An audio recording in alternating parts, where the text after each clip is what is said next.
To you, Savannah, that's right. We were granted the first ever behind-the-scenes access to the daily schedule of Iran's President Ahmadinejad, drawing back a curtain on one of the world's most controversial and secretive leaders. After his 5 a.m. prayers, President Ahmadinejad Good morning, Mr. President. Good morning. Walks from his private residence in the presidential compound to his daily workout, jogging with his security team, at times seemingly Rocky style, before sunrise.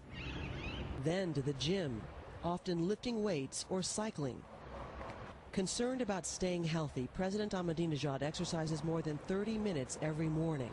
He reaches his spacious but simple office before 7 a.m. There he works without shoes, but at 54 with reading glasses. First up, scanning local newspapers and briefs, including what Western media are reporting. By 8, he's on his way. On this day, to a gathering of prominent Shia Muslim leaders. He's called to promote Iran as a Shia superstate.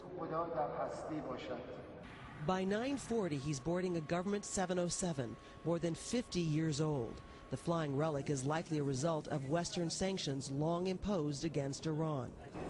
Even during the flight, he's meeting with ministers. A hard-driving schedule is the norm, his aides say, claiming he sleeps just 3 hours a night and that his days often stretch to 2 a.m. They say even Iran's supreme leader has advised him to sleep more. In his 6 years as president, Ahmadinejad has visited each province at least 3 times and every city in each province. At 11:45, after an hour flight, we land at remote Khorasan province near the border of Turkmenistan. Mr. President. In this poor border town, he first stops at a bazaar, meeting local artisans. Speaking to some, even in everyday English. Mr. President, why have you made this point to come to one of the poorest parts of Iran to highlight the art and the crafts?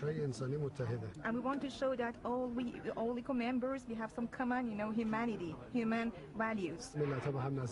Just the main point is to integrate all the nations together. About all the nations of the world, including the United States? Everywhere there is a human.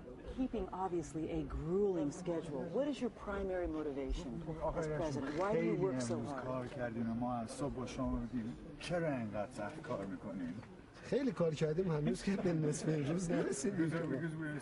We barely started working.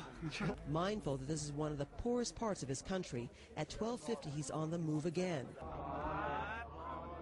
to review government-subsidized housing. Iran's poor masses are his base. 26,000 families here alone have gotten homes. These women agree the homes are far better than the ones they used to live in. But as the president attempts to leave, he is surrounded, swarmed by people pleading for food and other necessities, now dramatically more expensive because of rising inflation. Later in the afternoon, this man tells the president he lost 3 sons in Iran's war with Iraq, and now his wife is sick. The president showing a compassionate side, perhaps trying to remake his image at home and abroad.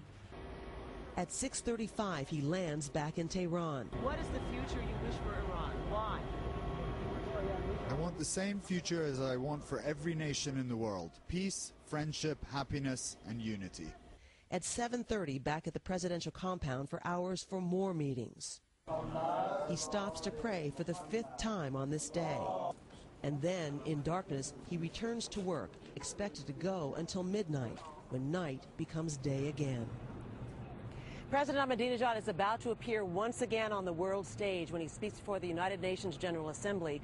But in a sign that his controversial rhetoric has not changed, on Sunday he reiterated his position that 9/11 was, quote, a complicated plan devised as a pretext for the occupation of Afghanistan and Iraq. There is a lot to ask him about, including new concerns about Iran's nuclear ambitions.